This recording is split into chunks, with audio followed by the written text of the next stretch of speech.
పరిశుద్ధ గ్రంథం నుండి కీర్తనలు 88వ అధ్యాయం చదువుకుందాం.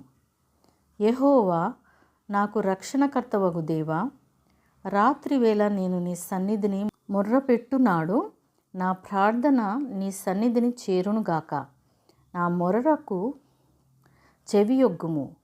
నేను ఆపదలతో నిండి ఉన్నాను. నా ప్రాణము పాతాళమునకు సమీపించి ఉన్నది. సమాధిలోనికి దిగువారిలో నేనొకనిగా ఎంచబడితిని. నేను త్రాణలేని వాని వలె అయితిని. చచ్చిన వారిలో విడువబడిన వాడనైతిని. నేను సమాధిలో పడియున్న హతులలో ఒకని వలె అయితిని.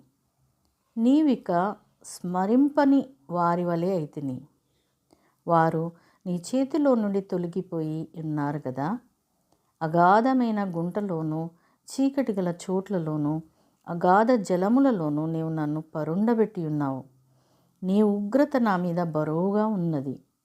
నీ తరంగములన్నీ నన్ను ముంచుచున్నవి. నా నేల వరులను నాకు దూరముగా నీవు ఉంచి ఉన్నావు. నీవు వారి దృష్టికి నన్ను హేయునిగా చేసి ఉన్నావు.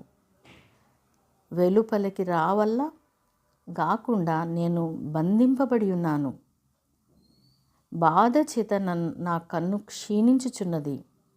యెహోవా, ప్రతి దినము నేను నీకు మొర్రపెట్టుచున్నాను. నీ వైపు నా చేతులు చాపుచున్నాను. మృతులకు నీవు అద్భుతములు చూపెదవా? ప్రేతలు లేచి నిన్ను స్తుతించెదరా? సమాధిలో నీ కృపను ఎవరైనా వివరింతురా? నాశన కూపములో నీ విశ్వాస్యతను ఎవరైనా చెప్పుకొందురా?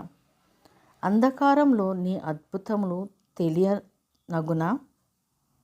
పాతాళంలో నీ నీతి తెలియనగునా? యెహోవా, నేను నీతోనే మనవి చేయుచున్నాను. ఉదయమున నా ప్రార్థన నిన్ను ఎదుర్కొనును. యెహోవా, నీవు నన్ను విడుచుట ఎలా? నీ ముఖము నాకు చాటు చేయుట ఎలా? బాల్యము నుండి నేను బాధపడి చావునకు సిద్ధమైతిని. నీవు పెట్టు భయం చేత నేను కలవరపడుచున్నాను. నీ కోపాగ్ని నా మీదికి పొర్లి ఉన్నది. నీ మహాభయములు నన్ను సంహరించి ఉన్నవి. నీళ్లు ఆవరించినట్లు అవి దినమంతా నన్ను ఆవరించుచున్నవి. అవి నన్ను చుట్టూరా చుట్టుకొని ఉన్నవి.